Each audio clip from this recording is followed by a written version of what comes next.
Alright, this is going to be a tough one, but I'm going to do my best.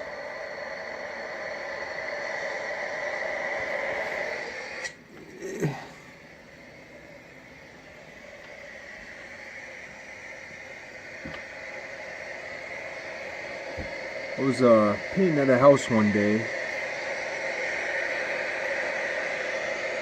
and I don't know if you can see it, but there's a toad, a frog. He's blowing out his neck there,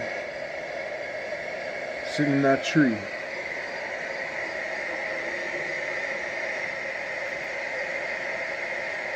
Get another pic of him. Come on.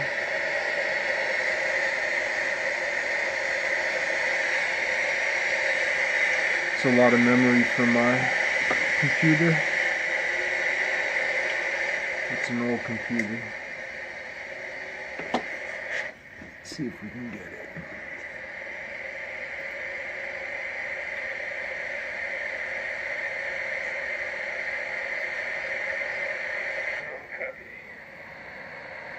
Small and he hurts. There's the tree. Ripped open. There's the little frog. Little toad.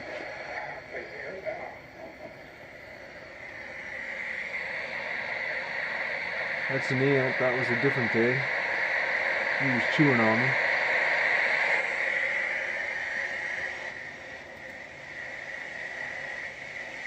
There little guy is.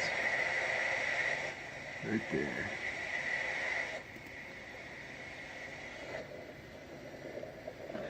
Looks like the tree. Looks like the tree. Friend of mine. And I admit to rehearsing.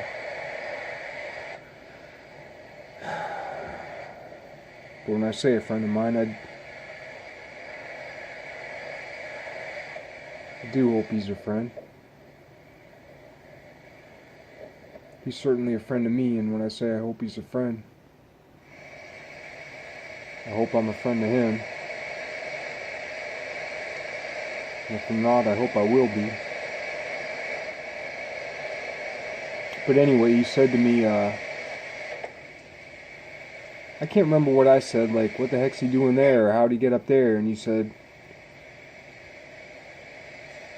well, I'm paraphrasing because I can't remember exactly what he said, but he said,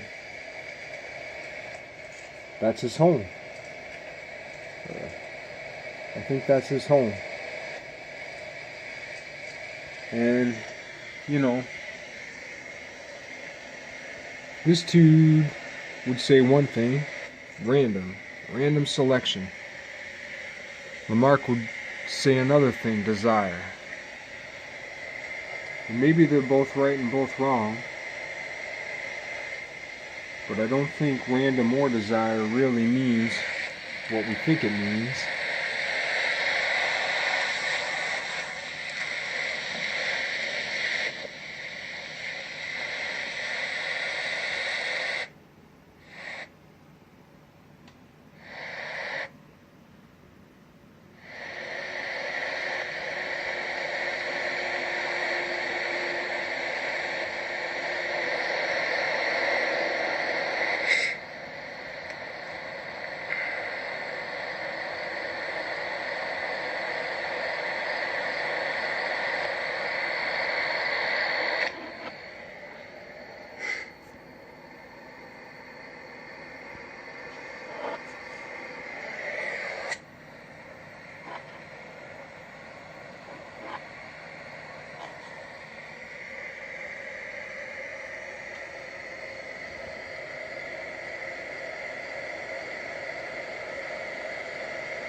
This idea of like things accidentally bumping together,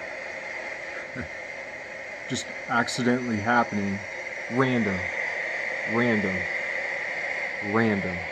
Order from chaos.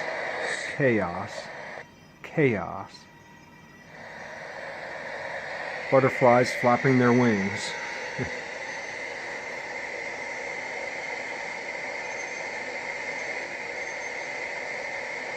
You know, random can't really mean what we think it means. Chaos can't really mean what we think it means. For that matter, desire. And then that comes into the whole, and I am horrible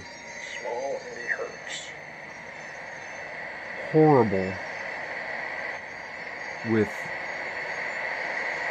philosophical terms, with rational terms. I'm horrible with terms. With the idea of like ontological things or teleological things. Random. Desire. Chaos. Teleology. Gravity. The future. And in some way, like, teleology is the gravity of the future, being pulled towards something. We're being pulled towards something. And I remember when I was in, I guess, 5th grade, and I think it was a substitute teacher who was teaching us about gravity and about weightlessness and free fall. And I remember at the time I thought to myself, well, if there's no gravity when you're falling toward the earth, and there's no gravity when you're in space, what if we're just falling really, really far toward a really, really massive object, and you know, someday we'll hit it. It's just we're falling really far, really fast toward a massive object, and so when we're in space experiencing weightlessness, it is pretty much exactly the same as when we're, you know, terrestrial, feeling weightlessness and free fall, minus the air. Of course, I didn't think of it as far as the air goes then, but I just remember thinking like, wow, we could be falling towards something really, really, really, really, really big from really, really, really, really, really far away. I'm not saying that's what happens, but in some sense, that's kind of like the pull of the future versus the push of the past. But if, you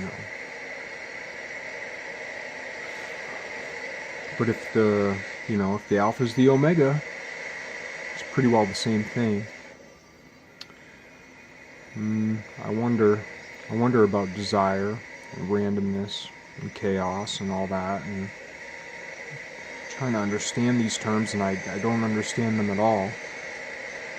But in some way I think of it as like the alpha and the omega, the beginning and the end, the push and the pull, a little bit like thunder, lightning, like this charge will disperse, you know, the lightning will reach from the sky to the ground, and there are certain nodes, there are certain places between the sky and the ground that will be touched, but there's a lot of fibers that are up for grabs, you know, but the disbursement will happen. The reach, the touch from here to there will happen. I've heard someone call it limited free will, you know, free will versus determinism, that there's limited free will. In my sense, I think of like Mario 64, pretty much because that's like The only video game I ever really played with passion, and I wouldn't say it destroyed my life, but it consumed my life for a time. After which point I swore off video games, now only to find myself making videos about games. But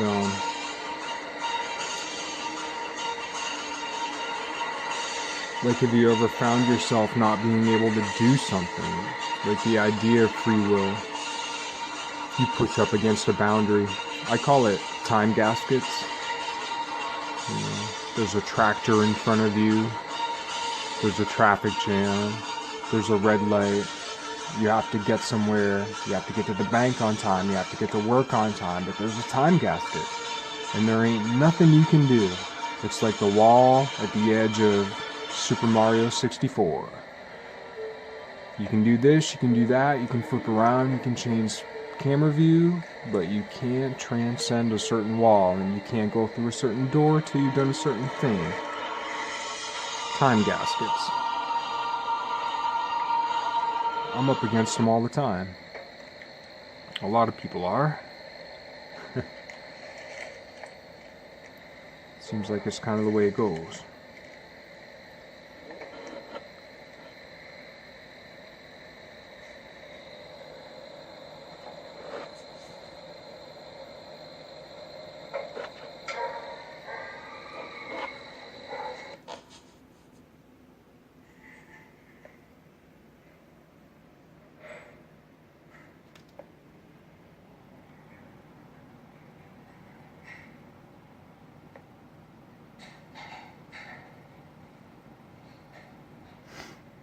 Desire, chaos, random. I don't think these words mean what we think they mean. Where did they come from? You know, what did the Hindu mean by random, chaos?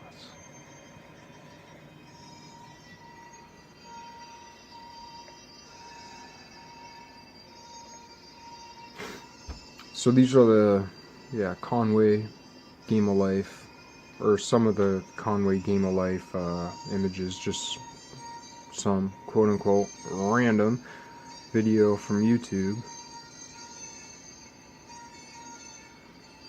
A lot of that comes into the idea of like algorithms versus perfection, like what algorithms can do. And of course, that's the thing about perfection too, like perfection can't be superseded.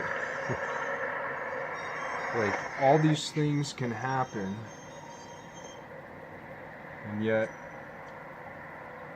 perfection can't be superseded.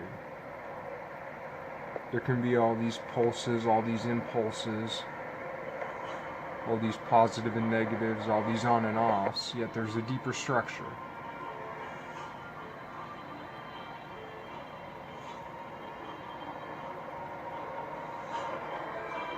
Deeper structures to random, deeper structures to desire. A deeper structure to this frog wanting to be in this tree. A deeper structure to this tree wanting to hold this frog.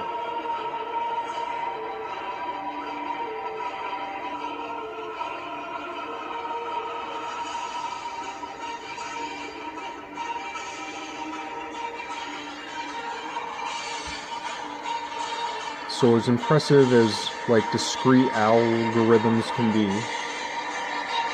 and they are impressive,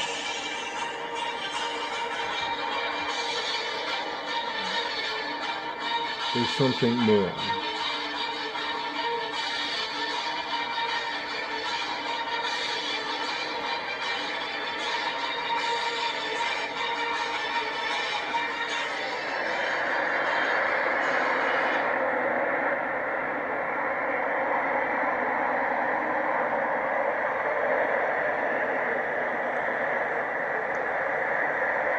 You know, pulses travel along like networks, but where does the pulse come from?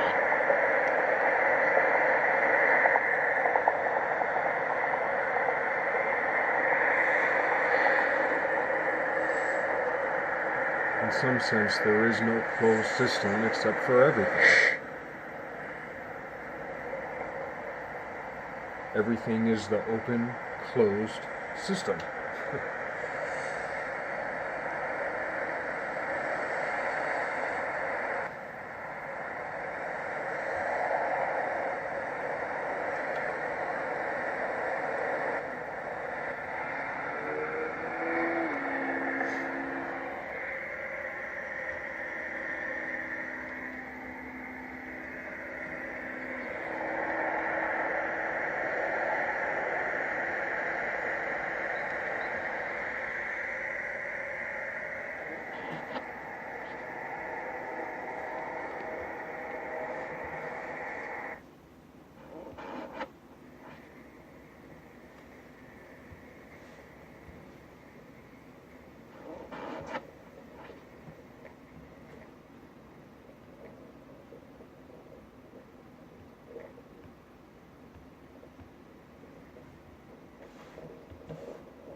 So I made this color screen video today. Though the picture I'd made some time ago, year, 2 years, year and a half ago.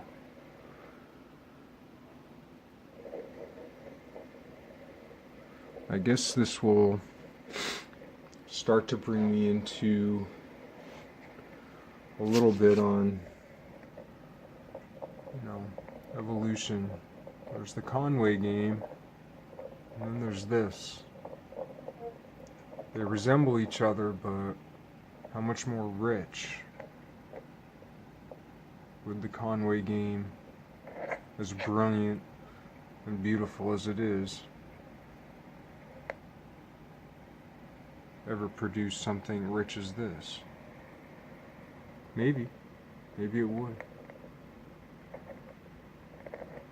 And certainly nothing I've created could replicate this, and I don't pretend it would.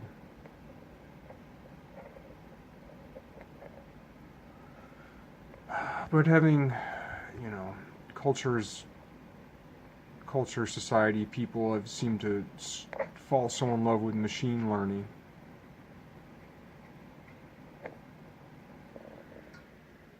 That things that are resemble, systems that are a little more organic seem to have fallen out of sway. Except for in, like Hollywood and a lot of that, and I know Hollywood gets a bad rap, and maybe it's, the culture of Hollywood, the actual place, versus the creativity. Because when you look at a movie, not there's like thousands of people who work on movies. Some of the most brilliant artistic minds. Not everybody's a millionaire, billionaire, whatever. There's just a lot of grunts, too. People, very technical people, very artistic people. And there's a lot of, like, psychic, spiritual energy saturated into a film. So many thoughts, so many minds, so many ideas. So in a lot of ways, like, those are places where it's a little bit more of organic technology, and I'm using the word incorrectly. I guess I'm using the word organic colloquially.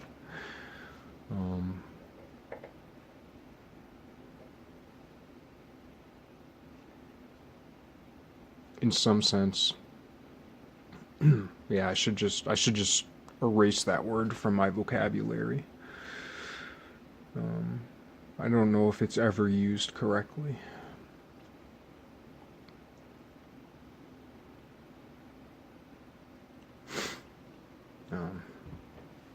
I think I'll just leave that whole point alone.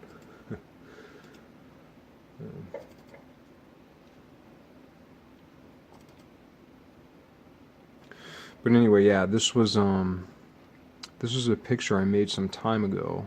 I hope I have time to talk about it before I get cut off, as I always do.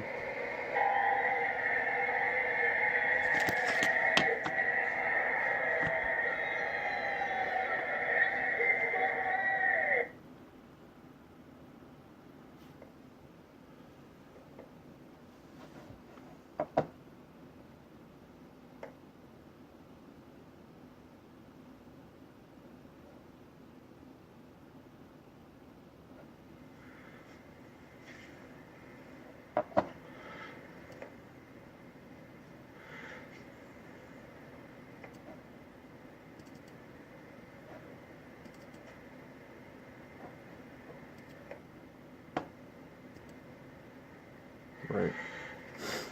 So this is another piece of like my Archimedes, and I say my, it's not my, Archimedes spirals, which instead of, oh, come on now, instead of originating from the center, are kind of, there's several of them, I think about 24, wrapped around. You can almost recognize this circle.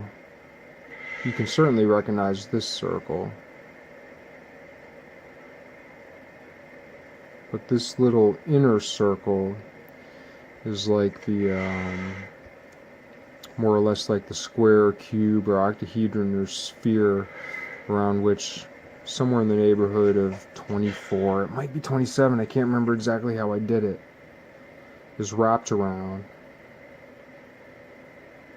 negativized, shifted over itself, in this case at approximately 40 degrees, though 80 degrees in respect to its negative, and then replicated pentagonally. I guess it's a complicated way to talk about it, and I do hope to make a more exact account for this image. But no matter how you talk about it, it's a series of Archimedes spirals. They're not even full Archimedes spirals.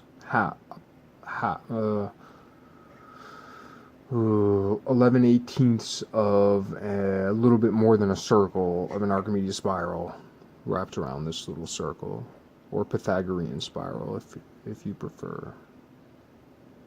But anyway, what I found was interesting is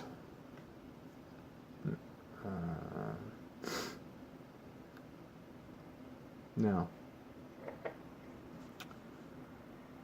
all right, before I even get into that, like this is an image of well, it was an RV. It's an old RV. Oh wait, I gotta show this first. This is a bug crawling on a paper bag, and that is very interesting. Bug, paper bag, bug, paper bag.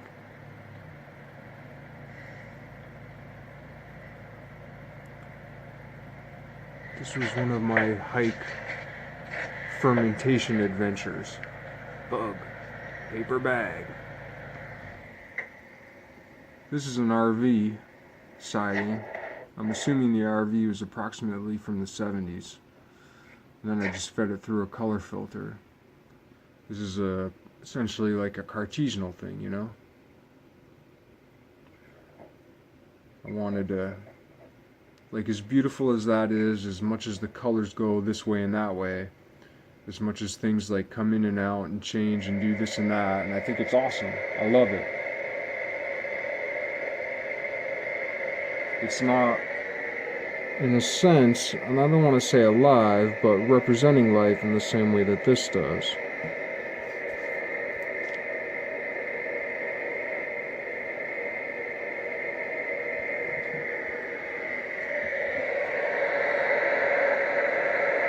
This is a flea.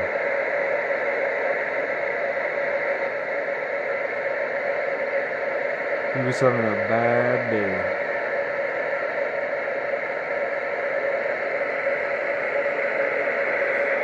Notice inside his head, there's things moving.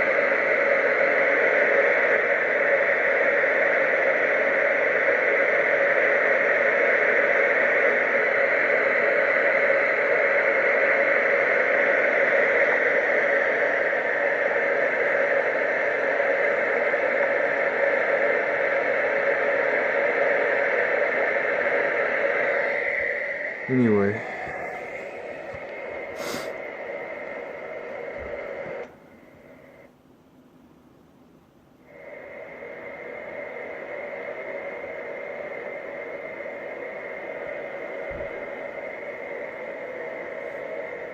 Alright. So this here, you'll notice looks a bit like a raccoon.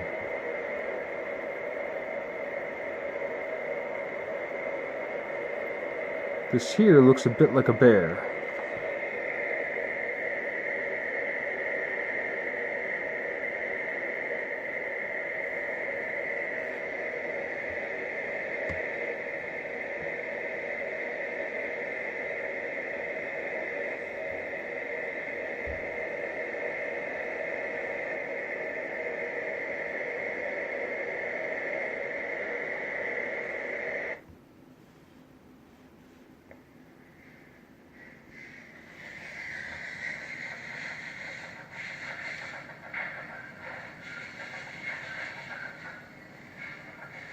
This is a squirrel chewing on a bull's face.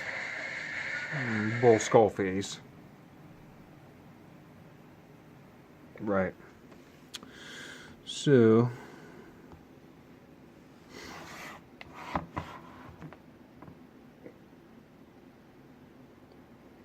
bear, raccoon.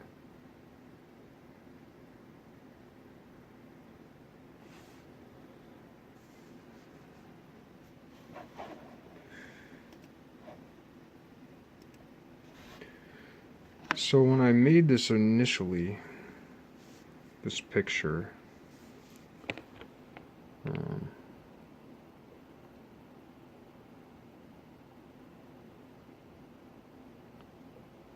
oh boy, I don't know if I can even talk about it.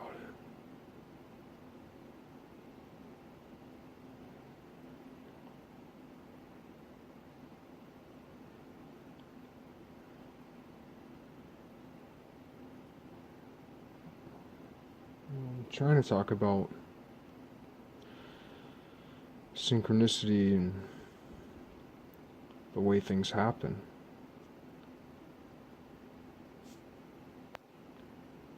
Maybe the still picture that I created this from would say a little more. Maybe not.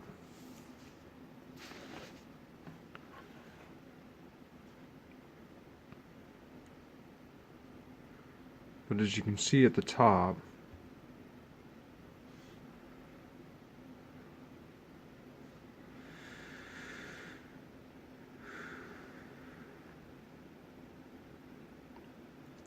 there's what looks like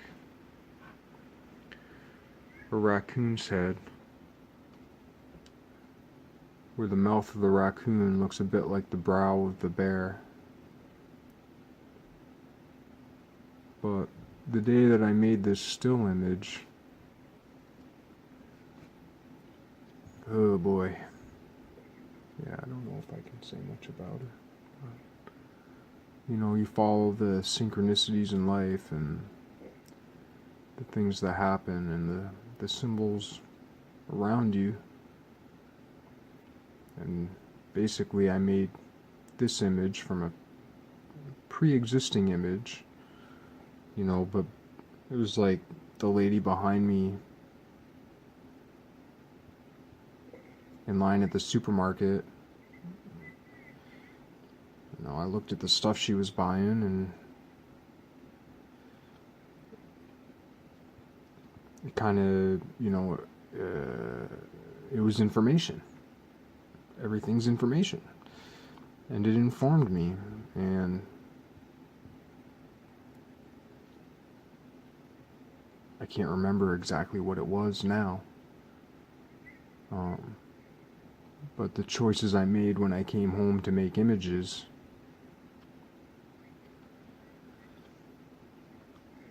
was directly, related or based on that experience. And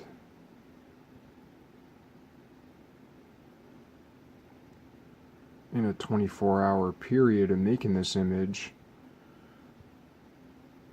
when I came home from work and got out of my car, there was a raccoon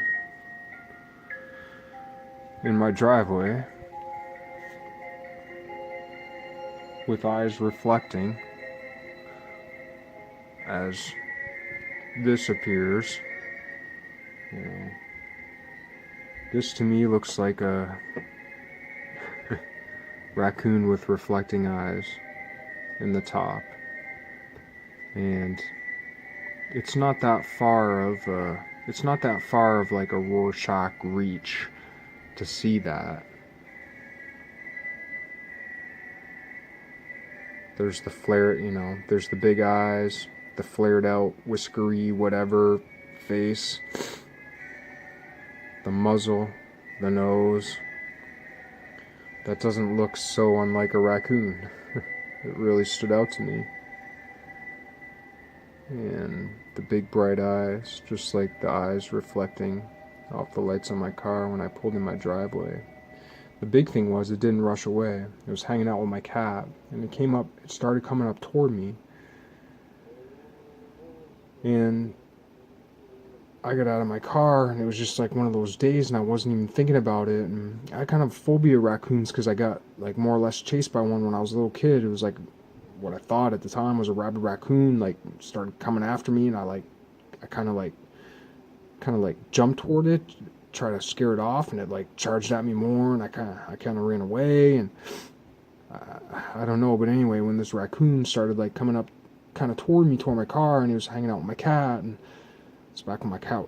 I call it my cat, but it's still alive. And I was like, "What are you doing? What do you think you're doing?" And I was,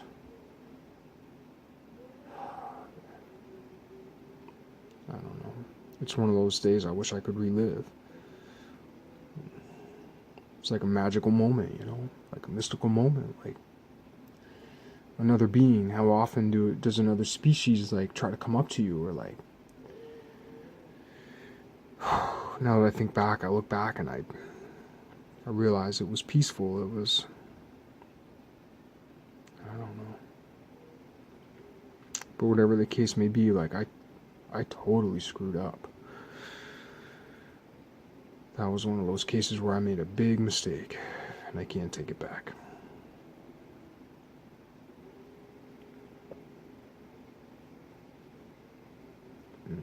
Yet at the same time, it's a little bit beautiful that this synchronicity happened. Only beautiful if I can learn from it, or if anyone ever would watch this and not just think it's just ridiculous and stupid and crazy, which it is. But if that were to influence them, I used to when I saw a deer get out of my car, stand on my head, hoping that I'd find the mystical deer. And, word on the street is, if you meet an enchanted deer and you stand on your head, they'll be curious by you doing something different, and, they might bestow upon you the gift of communication. I recognize that may or may not be true, but I always figured it was worth a try. And a few times, it did stop them, and they did look a bit curious. And a couple times I got caught by people, felt a little embarrassed. But this was one time where I really had an opportunity to commune with another being, and I blew it.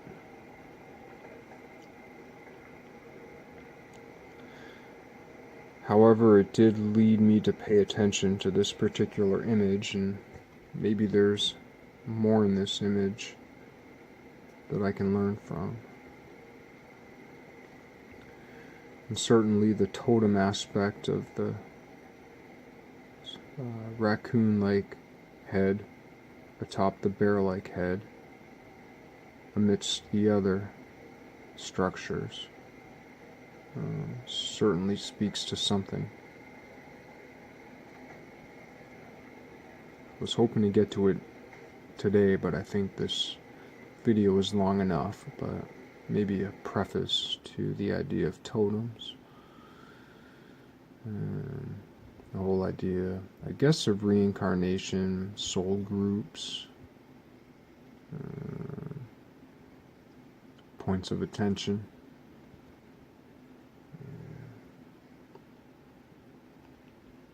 I'll leave it at that for now. I guess there's more things I could comment on. I'm an expert, not even a novice in anything, but I hear this and that, I see this and that, and it's all of our jobs to do what we can to put the pieces together for the benefit of all. And if this benefits no one and nothing, maybe it can at least benefit me in the practice of seeing, in the practice of thinking, in the practice of perceiving, in the practice of loving, in the practice of remembering mistakes and hoping to learn from them. I seem to have a big problem with learning from mistakes, but yeah, this was a big mistake.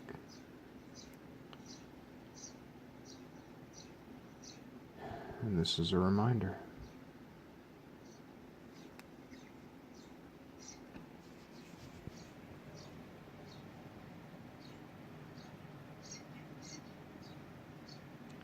This was a bird I found in the middle of the road on the yellow line. It had obviously been hit. He got hit in the same place that a turtle I found one time got hit.